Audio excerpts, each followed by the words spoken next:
New York Giants general manager Joe Schoen and Chicago Bears general manager Ryan Poles both started their respective rebuilds at the same time, but a blockbuster trade at the top of the draft order may have just changed their paths. Up next, we'll dig into the details of the trade. We'll talk about the two rebuilds, and while they may be on two different paths, they both revolve around the same exact thing: a young inherited quarterback with question marks. Stay tuned.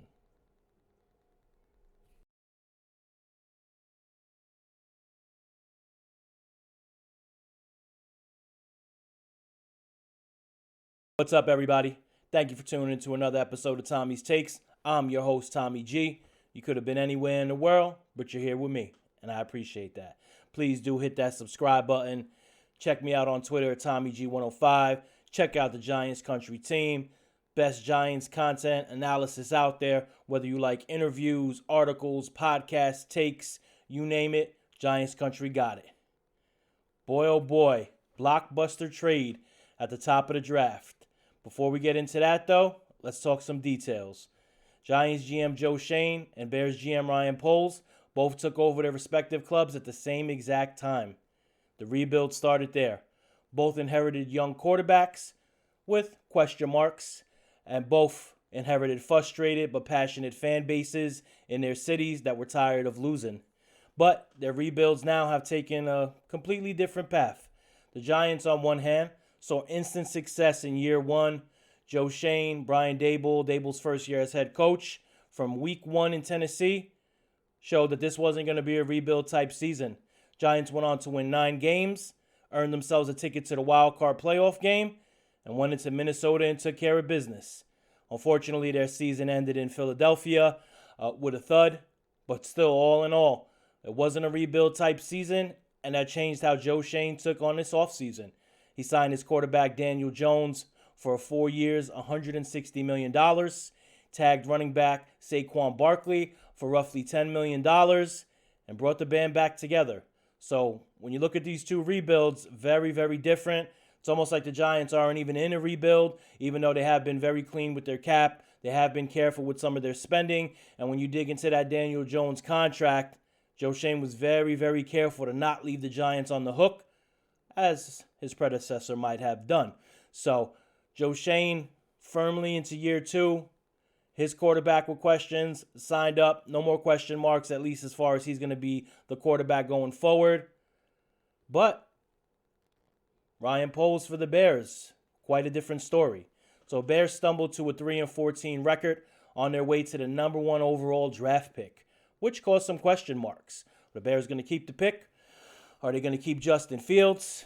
But much like the Giants, Foles felt like they had their future quarterback in Justin Fields. And Fields, listen, regardless of any question marks around his passing ability, with very little help around him, threw for 17 touchdowns, rushed for an electrifying 1,193 rushing yards, and 8 touchdowns. But the narrative, much like Daniel Jones, didn't hit some of these elite passing production numbers. Why is that? Is it because he doesn't have the roster around him? Is it because he's not capable of doing that? And even a lot of the reporters and a lot of the analysts in Chicago were saying the same thing.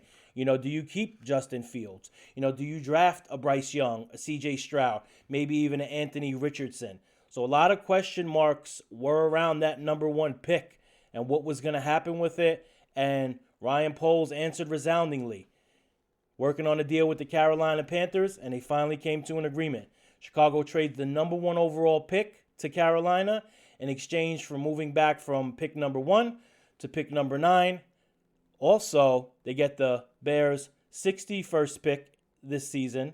They get the Bears' 2024 first-round pick, which, listen, that 2024 Panthers first-round pick might be a really, really good one because the Panthers are now in full-out rebuild mode.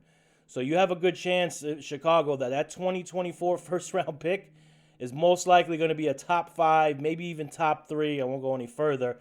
That's going to be a high pick for the Bears. So when you look at this on paper, right, and you also get the second-round pick in 2025 of Carolina's, and just to throw it in, Carolina gives up DJ Moore, number 1 wide receiver, who many had a first-round trade grade on. So in this trade, Justin Fields gets his number one receiver, right? They still move back to the number 9 pick. They get a second-round pick this year. They get a first-round pick next year. And they get a second-round pick the year after that. So the Bears really came out smelling like roses. And you know what? For Carolina, they get their choice of QB prospects. Carolina's been in QB hell ever since Cam Newton left. So they get their top pick, whether that's Stroud, whether that's Richardson, Bryce Young. My thought process is it's between Stroud and Young. I'm starting to lean a little bit towards Stroud, but I can see Carolina taking Bryce Young as well. Both quarterbacks have a tremendous college pedigree. But listen, you got your pick, and that's important to teams. Like in this league, either you have a franchise quarterback or you're chasing after one. The Bears in this deal felt like they had a franchise quarterback. The Panthers felt like they needed to go and get one. So that's where they kind of met in the middle. And you put those pieces around Justin Fields. Now you can get the most out of him. Now you could speed up that development. And like I said, Panthers are in rebuild mode. So who knows what that first round pick next year will look like for Chicago. You may very well have another number 1 pick, right? Either way, I think both teams made out very, very well, honestly. I really think that the Panthers did the right thing as well. If you believe in somebody in this draft that's a quarterback, you go and get your quarterback. You've seen that in years past. Seen that with even the Giants when they wanted Eli Manning. They wouldn't stop at anything to get that number 1 pick from San Diego. Obviously, the Chargers drafted Eli, and they did a post-trade, but they went after him. And teams will go after it. There's several examples out there. So all in all, I would call the trade even. People are going to say, wow, the Bears got this huge haul, and they fleeced the Panthers. And definitely that's what it looks like on paper. But if the Panthers go out there and they get their franchise quarterback for the next 10, 15 years, none of that means anything. The only question mark is, how can they build around that rookie quarterback in Carolina? Not only did you trade away tremendous draft capital, you traded away DJ Moore, who was the number 1 receiver. So now receiver becomes a high need as well for Carolina, as well as getting their quarterback. So that part's going to be interesting. But either way, fans in Chicago are happy. They get to build around Justin Fields, accentuate his electric traits, his rushing ability, and the Panthers get their pick of quarterback.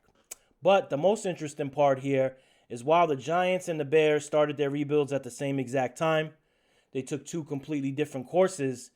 They both revolved it around the same exact thing, identifying their young quarterback of the future and making moves to build around him. And the Giants are going to have to do that this offseason with Daniel Jones. Got to get him a number 1 receiver type. Got to still build up that interior offensive line, right? What happens with Barkley? Do they try to sign him to a long-term deal? Are they comfortable playing him on the tag?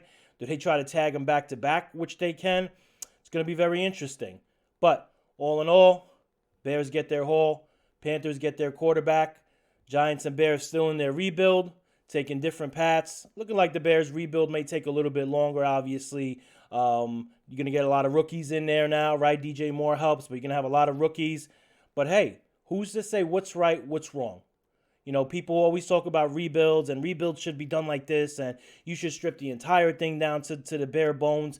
But if you have a quarterback like the Giants see with Daniel Jones that you believe can be a franchise quarterback, and you believe what you saw last season was his floor, not his ceiling, you do not let that quarterback walk out of that building by any means.